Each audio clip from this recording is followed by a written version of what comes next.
Let's focus in on earnings, and Mahindra Logistics is a stock to watch out for in trade. The revenues have grown 24%.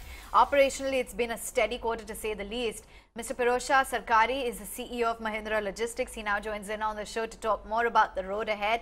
Congratulations, Mr. Sarkari. Very strong growth, robust momentum as well.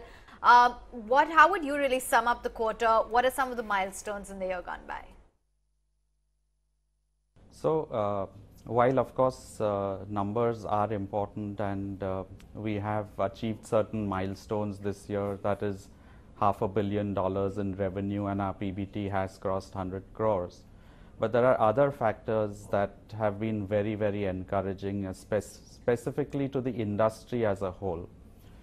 In my last 25 years of industry experience, I have not seen the government taking so much interest in the logistics sector.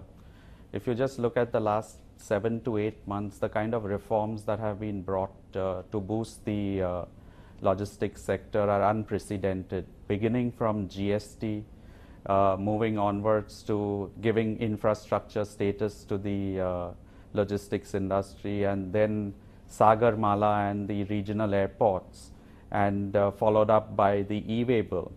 One of the most important changes that have been brought about is to bring an additional secretary under the Commerce Ministry, who will now be the one-point coordinator for logistics, and this will really help us.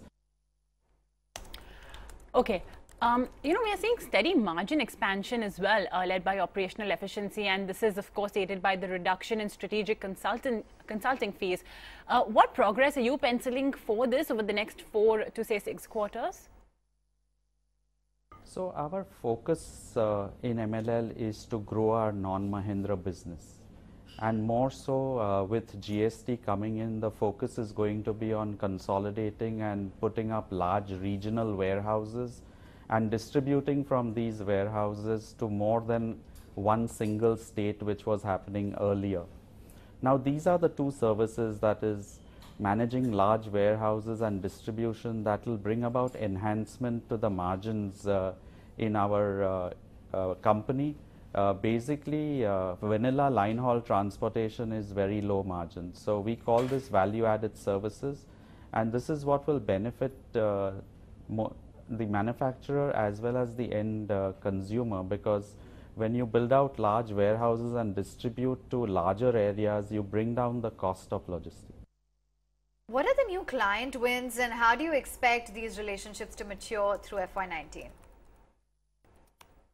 While we will be penetrating and continuously enhancing our services with our larger customers, we look at bringing in a few more on board every year, so that we can then expand our base also.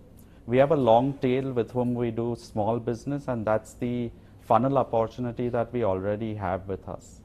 Coming back to your question, the important part again is a lot of consumer-facing companies are looking at redesigning their networks in India post-GST, and we are already seeing orders coming in towards that.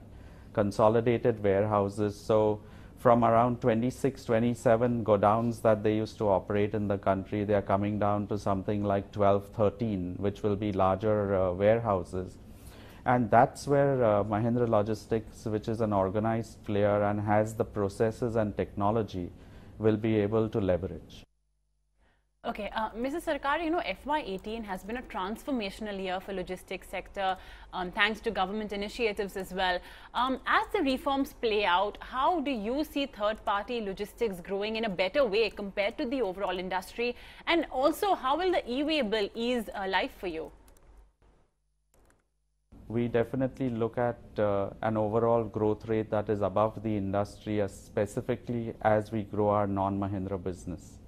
Coming to the e-way bill, I think this is one of the most welcome moves again from the logistics industry. Just to let you know that before e-way bill came in, every state had its own permit, and the methodology of getting the permit was different from state to state. And it was the end receiver of goods that had to create the permit.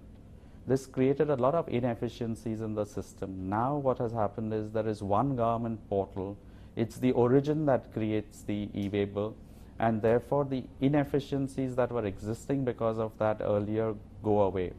And honestly, we are very, very happy with the way this implementation, although it was delayed, but rightfully, so that it did not really create any big issues once it was put in place. We have seen for ourselves over 90,000 e-way bills being created in 1 month, and that is a huge number, and we have not seen any big disruption in this process. So what kind of market share are you targeting over the next 3 to 4 years for 3PL compared to what it is currently at?